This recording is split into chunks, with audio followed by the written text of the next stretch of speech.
Good Monday, Cup of Sales Joe. So, one of the things you should know about me is that one of my favorite musical instruments is the cello. For whatever reason, it portrays for me calm, serenity, and even what I call a peaceful intensity. And maybe it's because that's how I would like to see myself. I want to be able to have intensity about what I'm doing, but also be calm, which includes being aware, observant, centered. Maybe that's why all kinds of music speak to me and to all of us. It actually communicates in a unique way the qualities and the essence of what we want and who we want to be. For me, cello music is somber yet hopeful, powerful yet soft, and maybe most of all, it is controlled amongst what may be chaos or fervent activity.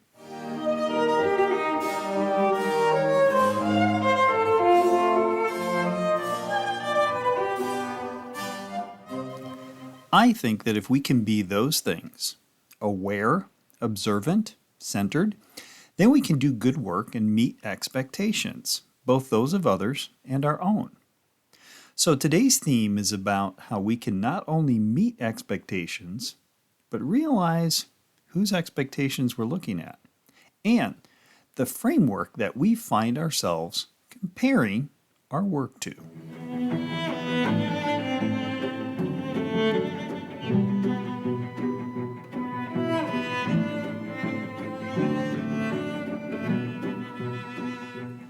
When you start your day or your week trying to meet expectations that not only you didn't set, but maybe you don't even realize they're not in your best interests or don't really apply to you, you're set up for failure. Now, let me discern the difference between dreams and expectations. We may dream of winning the lottery, but do we really expect to? More often than not, we act and behave based on what we expect, not what we dream of. We may want to win some piece of business, but if we don't really expect to, don't we already know the result?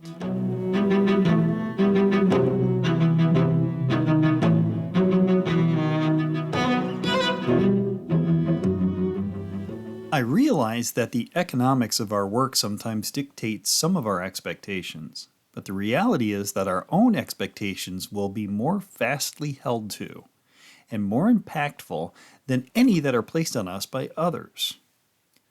But if we can link others' expectations of us to those prime motivations of our own beliefs, then we can really meet and, in fact, exceed all of them. So, what do you expect of yourself right now? And do you believe you can meet those expectations? That is a great place to start.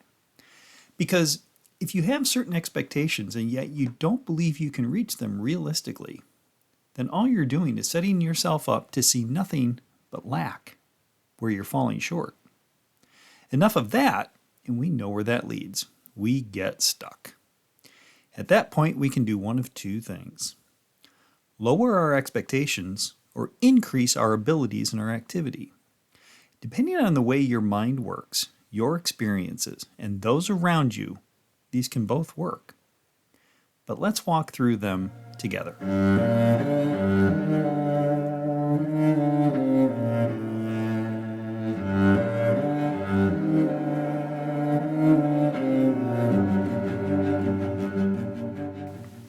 Some of us are motivated when the pressure is on. Higher expectations creates higher levels of performance. We respond to that expectation positively. And in reality, sometimes it takes someone else to come along and show us what is possible. Someone to open our minds to where we can get to. And many jobs work that way. You are given performance metrics, explained how they need to be met, and then you need to be motivated to do so. That structure, that focus, is a good thing that keeps us on task and moving. The corollary to that is that some of us are motivated by intrinsic motivation. Instead of someone else laying out the plan and the path, we are motivated when we do that. We impose greater will on ourselves for something we set up than any other person could. And in fact, the very creation of those goals and expectations inherently brings accountability. But we can use both of these factors, extrinsic and intrinsic motivation, to help us reach our goals. When these two are used together and they match up, we are tapping into all of our greatest power.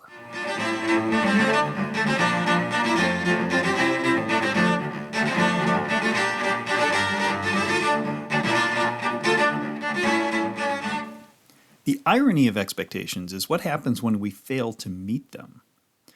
When we fail to meet someone else's expectations of us, we may feel like a failure. But in the effort of preserving our self-esteem, we may justify things by saying, oh, their expectations were unreasonable, or they were unaware of everything that we faced. But what happens when we fail to meet our own expectations? One of two things. In one situation, we're okay because we really have only let ourselves down. Maybe we overestimated what we could do or underestimated the challenges. But the only person to hold us accountable in this case is ourselves. And we say, well, there's no value in beating myself up. It's easy to let ourselves off the hook. The problem is that when we do that too often, we begin to stop trusting ourselves. We begin to doubt our abilities. Now, the other thing that can happen when we fail to meet our own expectations is that we dig in and refuse to allow our own standards to be unmet.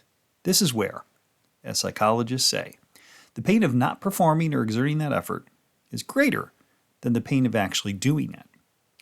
Whatever stands in our way is small compared to letting ourselves down or going down a path of being someone we don't want to be.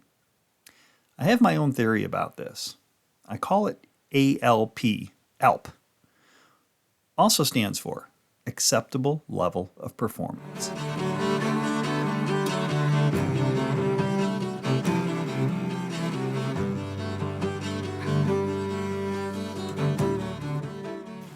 So, you may realize what I'm saying, which is motivation can either be moving towards something or away from something. And in fact, people will work very, very hard to avoid pain versus gaining pleasure. And that is the acceptable level of performance in action. So for example, for me, I will work very, very hard. I will dig in to avoid feeling, for example, in my physical activity, like I'm lazy or unfit or just lacking energy. I will work very hard to avoid that versus getting in the perfect shape. Are you like that too? Likewise, I don't ever want to have my work performance be shown to be subpar. I'll work very hard at that, even though it may not be getting to the highest of heights. So what I work at is trying to raise that floor. When does that thermostat of performance kick in? And that takes a little bit of introspection and awareness so that it kicks in at a high level for you.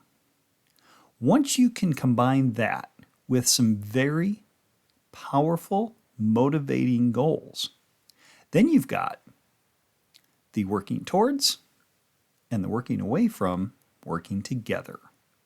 And when you combine that with a structure around you providing extrinsic motivation and your own powerful intrinsic motivation, well, I don't have to tell you that that is a recipe for success. So, what is your acceptable level of performance in the various areas of your life? Do you find yourself motivated sometimes to avoid going further down rather than going up? Sometimes we need that. My floor, I'm always trying to raise, but I'm also shooting for a very high ceiling. I use both. But maybe, just maybe, you need to be more conscious about your floor. And maybe that is what is key to you reaching your goals. Have a great week.